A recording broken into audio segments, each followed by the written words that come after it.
Hello friends, welcome to my YouTube channel Rajveer education academy.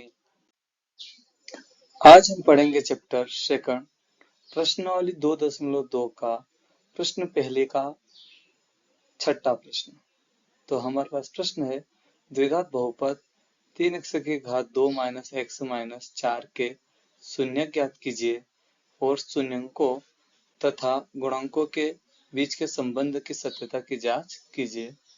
यह प्रश्न board exam में 2024 में आया था, इसलिए एग्जाम की दृष्टि से महत्वपूर्ण प्रश्न है। हमारे पास एक द्विघात बहुपद है। द्विघात बहुपद क्या होता है? वह बहुपद जिसमें चर की अधिकतम घात 2 हो और यहाँ पर हमारे पास जो x है ये चर कहलाता है और ये 3 और 4 जो संख्या है ये अचर राशि कहलाती है और चर और अचर मिलकर ही बहुपद बनाते हैं।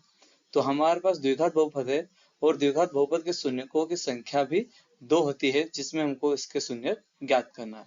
तो हमारे पास प्रश्न है 3x² माइनस एक्स माइनस 4। हम इस बहुपद के शून्य ज्ञात करने के लिए इसके गुणनखंड करना पड़ेंगे और गुणनखंड की पहली कंडीशन होती है कि मुझे इस x को दो संख्याओं में विभाजित करना है कि जोड़ने या घटाने पर वापस एक x आए। मतलब यहाँ पर कोई अचर राशि नहीं, इसका मतलब यहाँ पर एक है तो एक आना चाहिए। और दूसरी कंडीशन ये होती है कि पहली संख्या और तीसरी संख्या का गुणनफल आए। मतलब जैसे मैं यदि माइनस एक्स को लिख दूं 3x माइनस 4x, तो ये जो 3x है ये प्लस का है और ये माइनस 4x है, तो प्लस माइनस हमेशा घटता है और साइन बड़ी संख्या में। तो हमारे पास 3x में से 4x जाएगा तो हमारे पास वापस माइनस x आ जाएगा। और दूसरा ये रहता है कि 3x² माइनस 4x का गुणा करता हूं मैं, यदि इनका गुणनफल करूं तो हमारे पास इसका गुणनफल आ रहा है माइनस 12x की घात 2। तो यहाँ पर हमने माइनस एक्स को 3x और माइनस 4x में विभाजित किया और घटाने पर हमारे पास माइनस x आ गया।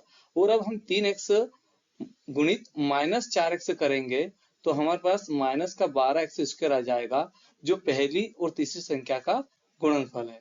बस यही इसकी कंडीशन होती है। तो हम माइनस एक एक्स को लिख देंगे 3x² plus 3x minus 4x minus 4। यहाँ पर प्लस का 3x और माइनस का 4 है, तो 4x से माइनस का 3x जाएगा तो हमारे पास वापस माइनस का x आ जाएगा। अब यहाँ पर हम इन दो संख्याओं का जोड़ा बनाएंगे। तो यहाँ पर मेरे पास पहला जोड़ा है जिसमें से 3x, दोनों संख्याओं में मैं यहाँ से 3x कॉमन ले लूंगा तो मेरे पास इसके पास बचेगा x प्लस यहाँ से 3x कॉमन ले ले, मतलब मैं 3x को 3x से विभाजित कर दूंगा, मेरे पास 1 आ जाएगा। तो हमने लिख दिया 3x bracket x plus 1 bracket पर माइनस यहाँ पर 4x और यहाँ पर भी 4 है, तो दोनों संख्याओं में मेरे पास 4 कॉमन, इसलिए मैं यहाँ से 4 कॉमन ले लूंगा तो मेरे पास यहाँ पर बचेगा x, तो ब्रैकेट में x कर दिया। अब ये माइनस से माइनस को कैंसिल कर देगा तो प्लस हो जाएगा और 4 से 4 विभाजित होगा तो प्लस का 1 आ जाएगा। यहाँ पर हमारे पास जोड़ा x प्लस 1 आए तो यहाँ पे भी हमारे पास x प्लस 1 का ही जोड़ा बनाना चाहिए। अब यहाँ पर मेरे पास ये एक पद है पूरा और एक ये पद है, इस पद में हमारे पास x प्लस 1 और इस पद में भी x प्लस 1, मतलब दोनों संख्याओं में ये कॉमन है, इसलिए मैं यहाँ से x प्लस 1 कॉमन ले लूंगा।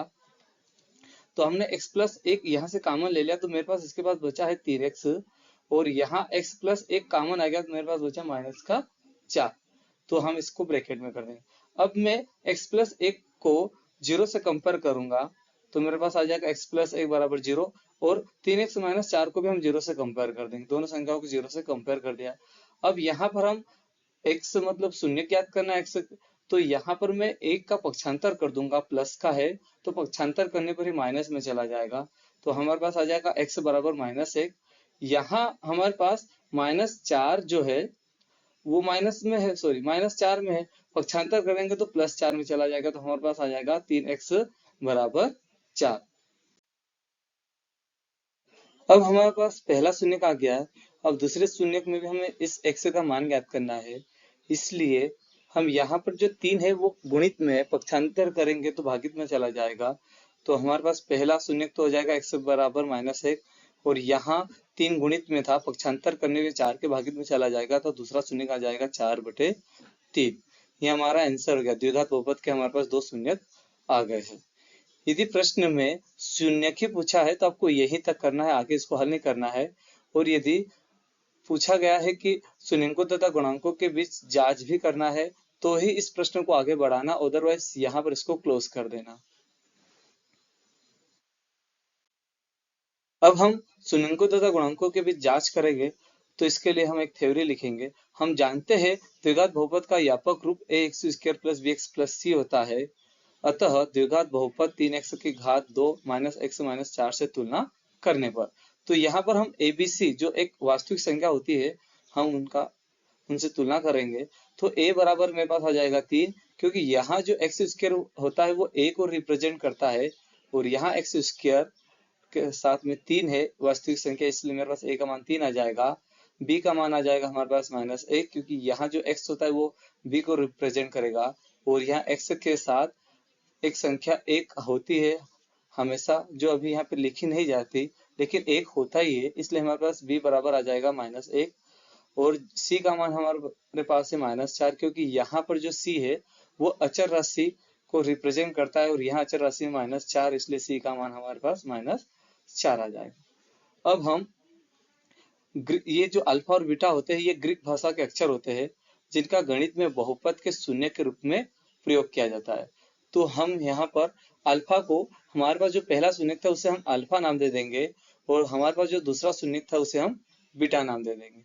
तो हमारे पास अल्फा का मान आ जाएगा -1 और बीटा का मान आ जाएगा बराबर 4/3। अब हम शून्यकों का योगफल ज्ञात करेंगे। तो मेरे पास अल्फा शून्य के अल्फा और बीटा और योगफल का मतलब होता है प्लस, तो हम अल्फा प्लस बीटा कर देंगे बराबर, इसका फार्मूला होता है -b/a।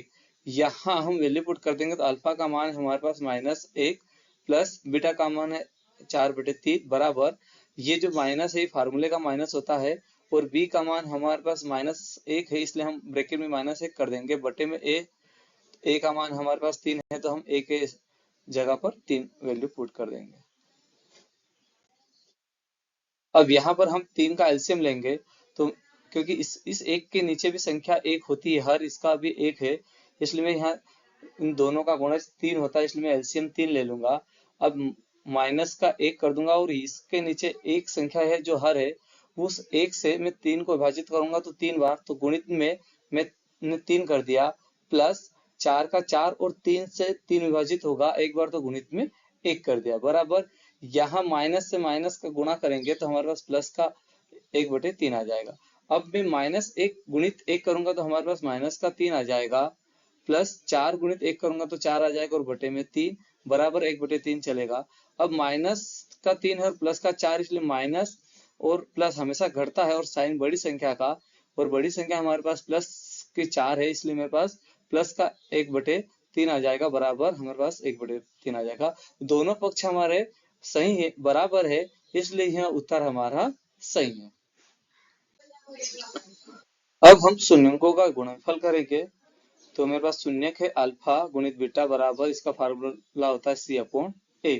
अल्फा का मान हमारे पास था -1 गुणित बीटा का मान था 4/3 बराबर, c का मान हमारे पास था -4 और बटे में a का मान है हमारे पास 3।